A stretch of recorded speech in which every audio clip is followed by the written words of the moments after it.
Oh boy, oh boy, oh boy. Yes, it is me. Good morning, Kenny Polcari, your host of the party. And today is Thursday, May 2nd, 2024. And what is going to happen today after we saw that, what I would define kind of as a clown show yesterday with the Fed presser based on what we heard, what he said, what he didn't say, what he meant, what the market heard, how stocks reacted, and how they are reacting today.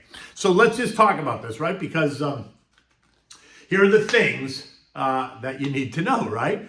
JJ said yesterday that there are no rate hikes. Now, that was kind of unconvincing for me, but he didn't rule it out, but he said it was unlikely, which is a key word. Algos are now focusing on that comment, and they're going into hyper buy mode. Futures are higher this morning. There were lots of key words in yesterday's presser to focus on. Bonds rally, causing yields to retreat just a little bit. Oil falls on the ongoing ceasefire talks as well as supply builds here in the United States. Gold holding the line at 2,300. And what do we have at dinner tonight? We're going to have the Greek-style shrimp because it's a great summer dish, and we're only weeks away from the start of summer. So Fox Business runs with this headline. Fed announces decision on interest rates amid stubborn inflation. Keyword is stubborn. CNBC says that the Dow closes higher, as Powell says that the next move is unlikely to be a hike. Key words here is unlikely. Remember that. It went on to say that JJ largely ruled it out, hikes, easing investor worries that it was losing control of sticky inflation. Key word is largely, because largely doesn't mean completely, right? Bloomberg tries this. Treasuries rally with the Fed, not as hawkish as feared. The key word there is feared. And the Wall Street Journal went with this. The Fed cites inflation setback, hold rates firm. Key word is setback. And so here we go again. JJ had every opportunity to tell it like it is, right? He had the opportunity to just grab him by the horns and tell everybody in the room to stop whining. Right? He could have said, look, it's not good. Inflation is not going away. The economy remains more robust than not. And JoJo's Inflation Reduction Act is only going to make it worse, while the expiration of the tax cuts is only going to make it more expensive. So no, rates are going down, and there's a real possibility that the next move is up. But he didn't say that specifically. He sugarcoated it. When asked if the committee discussed possible rate hikes internally, he completely refused to answer it. And when he was asked if rate hikes are a real possibility, he said, I think it is unlikely that the next policy rate move would be a hike. At the same time, he said the bar has gone up for them to consider a rate cut, and now it's even higher for them to consider a rate hike, which doesn't make any sense to me. Why would you raise the bar for a hike if the data demands that you do something? Are we back into that transitory mentality? Because that's exactly what they did when it was clear that inflation was spinning out of control. They raised the bar on whether or not to raise rates. They told us not to worry. They told us it was transitory. And we know how that turned out. So raising the bar before you consider raising rates doesn't really sound like a good solid plan to me. But what say you? The key words in the response are think and unlikely, right? To think means to have a belief, and unlikely means maybe yes or maybe no. So sports fans, he didn't definitively say no, but neither did he say yes. So what did he do? He left the door wide open. He left it undefined. He continues to sit on the fence, which allows him to go in either direction and not commit either way. In fact, he repeated his long-held belief. The data will answer the question, period. Which, by the way, is exactly what he's been saying all along. So again, what did he really say that was new? In my mind, he said absolutely nothing that was new. Now, what he did say was that in order to see the Fed consider rate hikes, we would have to see inflation continue to move higher. Okay, check that box. We would have to see wages reaccelerating. Oh, okay, check that box, right? Think the surging employment cost index on Tuesday and surging prices paid data point yesterday. He said we'd have to see a supply shock. Think China, Taiwan? Think of that supply shock, right? Okay, leave that one open because we didn't check that one yet. And we'd have to see oil push higher. Okay, we can check that box. Now, Nicky said in his article on Tuesday, Nicky T from the Wall Street Journal, that he doesn't see a lot of appetite right now from most Fed officials for an interest rate increase, which means he sees some, right? Kavish. So the idea that the Fed has not discussed this internally seems a bit, how do you say it? Insincere, maybe? And JJ didn't want to announce that yesterday, right? For fear of creating more fear. Additionally, what we learned is that the Fed is planning on slowing their QT program, right? Their quantitative tightening. And this is supposed to take the pressure off the Treasury to bring supply to the market.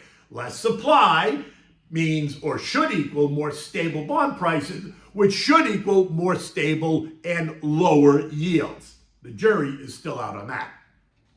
Okay, in any event, they had the usual bandits in the room asking the usual questions. Now let's just see what the narrative is going to be born out of that presser today.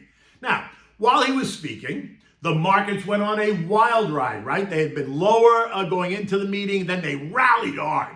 The Dow swinging by 536 points from low to high. The S&P swung 67 points. The NASDAQ swung 370 points. The Russell up 49 points. The transports ahead by 284 points, while the equal-weighted S&P swung 105 points from low to high. All this because he refused to say that hikes were a possibility. But as the clock ticked towards 4 p.m., the excitement faded a little bit, and the reality that hikes maybe are possible sent stocks a little bit lower, closing off those intraday highs. The Dow ended up gaining 87 points. The S&P lost 17. The NASDAQ gave up 54. The Russell gained 6. The transports lost 45. And the equal-weighted S&P ended down 23 points. Bonds ended the day higher. The TLT up 0.4. The TLH up 0.3. The AGG, the AGG, ended the day kind of flat. The two-year yield, which had spiked as high as 5.033% earlier in the week, ended the day at 4.93%. The 10-year traded as high as 4.68 earlier this week, ended the day yielding 4.61. And this suggests that investors are leaning more dovish and expect yields to come down. Okay, let's see. Now, oil, which has been under some pressure as hopes of a ceasefire in Israel and Hamas takes hold. U.S. crude supplies are also on the rise, and worries over what JJ was going to say sent oil down and through $80 a barrel, trading down as low as $78.85. This morning, though, oil is up 50 cents at $79.40 after the Saudis reminded us in the world that OPEC remains committed to extend supply production cuts into the second half of the year. Trendline support is now 77.80, while resistance is up at 81.10. Now, while oil is down 8% since April 1st, it is still up 9% year to date. Gold continues to hold the line at 2,300, a level I defined last week as the level we were going to test and hold. The fact that JJ said rate hikes are not happening is helping gold find some footing after its recent decline down from 2,400 on the idea that rates were going to go higher. And while gold is down 5% in 1 month, it too is up 9% year to date, which is a big move for gold. I continue to believe we remain in the 2,300, 2,400 trading range for gold. And the VIX is sure to decline after what the market is assuming to be an honest assessment by JJ. No hikes takes the fear out of the market. And while yesterday we saw it all over the place, this morning with futures pointing higher, we can expect the VIX to tumble. And with that would go the contra trades, right? Think the SPSX, the VIXI, the DOG, the SH, and the PSQ should all be lower. So if you play the recent volatility using the SPSX, which is the Direction short triple levered ETF, then you might want to consider going long the SPXL, which is the Direction long triple levered ETF today, right? Because like the short, the long will triple if the mood is bullish. But again, it's not a long-term holding. It is a strategic play. So let's check in tomorrow to see how this one played out. This morning, U.S. futures are up, right? They're going, they're gaining on rate relief, right? With traders taking comfort in the fact that JJ said there are no plans to raise rates, which while they're also prepping themselves for today's big event, the Apple earnings due out after the bell At 6 o'clock this morning, the Dow futures are up 136, the S&P's up 30, the Nasdaq's 148, the Russell's ahead by 21. The pre-market action suggesting that JJ was a dove yesterday rather than a hawk. And talk on the street this morning is already suggesting that JJ's giving you the all-clear signal to go out and buy stocks while not saying it out loud. And here we go again, right? So we're going to go on this roller coaster ride, which is exactly what I tell you. Yesterday's eco data revealed that ADP employment was stronger than expected, not what JJ needed. Construction spending was negative 0.2% versus the expected +3%. Okay. ISM prices paid up 60.9 versus the expected 55.2, substantially ahead. And that suggests what? Inflation ain't going away. Recall the employment cost index also showed higher on Tuesday, not good, all while the manufacturing PMIs are hugging the neutral line around 50. Today's data includes unit labor costs, expectations of 4%. This is up from 0.4% last month, and that's not a typo. Unit labor costs are estimated to surge. And guess what that tells you? Factory orders of plus 1.6%, while durable goods are up 2.6%. Earnings today, prepare yourself for at least 30 plus reports. From names like Lynn and Stanley Works, they've already reported and they beat. WCC missed. Other names before the bell include Peloton, Becton Dickinson, First Republic Bank, Cummins Engines, Owl, Baxter, ICE, Ares Management, Peabody Energy, Regeneron, and Southern Companies. But it's what happens after the bell that's going to drive the action. Apple is due at 4:05 p.m., along with DraftKings and Amgen and EOG and Dollar and a couple of others. But it's going to be Apple that everyone's talking about. What will they say? What role will China play? Blah, blah, blah, blah, blah. My friend Stephanie Ling, Chief Investment Officer at Hightower, reminds us that Apple has the strongest installed base of any company in the world with 2.2 billion users. They would have to report nothing short of a disaster for me to change my outlook on my Apple. Not happening. Right? They are 90 billion plus every 3 months. Plus, last quarter was 120. In the end, it's going to be about their AI strategy and how they're dealing with any perceived slowdown. The balance is going to be about the usual data points, the iPhones and the Macs and the iPads and the wearables and service revenues, right? So go knock yourself out.